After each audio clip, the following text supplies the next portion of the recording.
நம்ம இப்போது தேங்காய் பால் வச்சு ஒரு மீன் குழம்பு செய்வோம். இது ஸ்டியூன்னு கூட சொல்லிக்கலாம். நம்ம என்னென்னா, நான் வாவல் மீன் வாங்கியிருக்கேன். அது துண்டுகள்லாம் மட்டும் எடுத்து மஞ்சத்தூள் உப்பு போட்டு நான் நல்லா கொஞ்சம் மிளகுத்தூளும் போட்டு நல்லா வாஷ் பண்ணிட்ட பிறகு இதெல்லாம் போட்டு நான் பெசரி வச்சுருக்கேன். மிளகுத்தூள், மஞ்சத்தூள், உப்பு ப்ளஸ் கொஞ்சம் கோகோனட் ஆயில் ஊற்றிருக்கேன். இதெல்லாம் நல்லா கொஞ்சம் நேரம் ஊறின உடனே இதெல்லாம் நல்லா தடவி அந்த மீனில் ஊற வச்சுருங்க. மிளகுத்தூள், மஞ்சத்தூளும் கொஞ்சம் உப்பும் போட்டு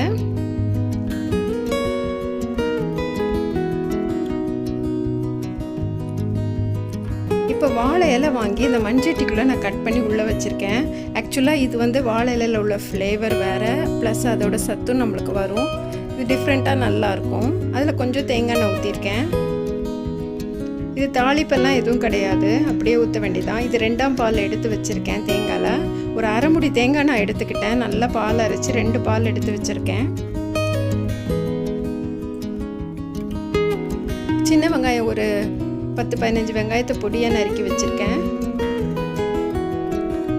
நம்ம குழம்பு என்ன தேவையோ அளவு அதுக்கு தகுந்த பால் எடுத்துக்கிட்டா ஓகே. எல்லா மீன்லேயும் பண்ணலாம். இது சின்ன வெங்காயத்தை அப்படியே உள்ளே போட்டுட்டேன்.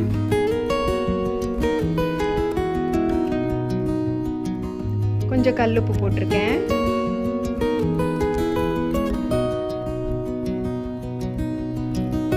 ஆக்சுவலாக இதுக்கு பச்சை மிளகா போடணும். அன்னைக்கு என்கிட்ட இல்லை, அதனால நான் ஒரு காஞ்ச மிளகாவை கிள்ளி போட்டிருக்கேன். கருவேப்பிலை போட்டிருக்கேன். கொஞ்சம் மஞ்சத்தூள்.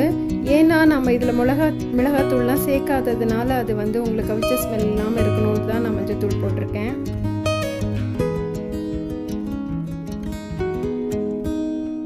இப்போ நம்ம அந்த எல்லாம் போட்டு கலந்து வச்சுருக்கோம் இல்லையா, அந்த மீன் துண்டுகளை எடுத்து இந்த தேங்காய் பாலில் போடுவோம். ரொம்ப கொதிக்கிற மாதிரியான தீயில வைக்காமல் மிதமான தீயில வச்சு நம்ம இதை போடணும். மீனும் உடையக்கூடாது.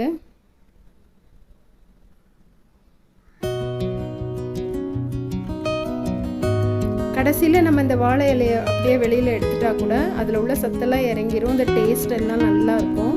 நம்ம அப்படியே சாப்பிட்லாம். இப்போ இந்த துண்டெல்லாம் அதில் போட்டுட்டேன். அப்படியே கொஞ்சம் மூடி வேக விட்டுருங்க.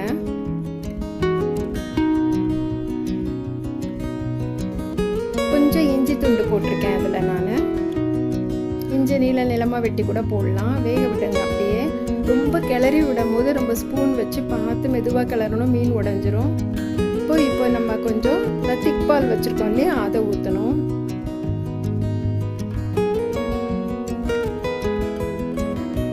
மிளகுத்தூள் காரம் பார்த்தீங்கன்னா அந்த காஞ்ச மிளகாவும் இந்த மிளகு மட்டும்தான். பச்சை மிளகா இருந்தால் 2 கீரி போட்டிங்கன்னா நல்லா காரமாக இறங்கிரும். இப்போ நான் இறக்குற நேரத்தில் ஒரு ட்ராப் வந்து தேங்காய் எண்ணெய் ஊற்றிருக்கேன்.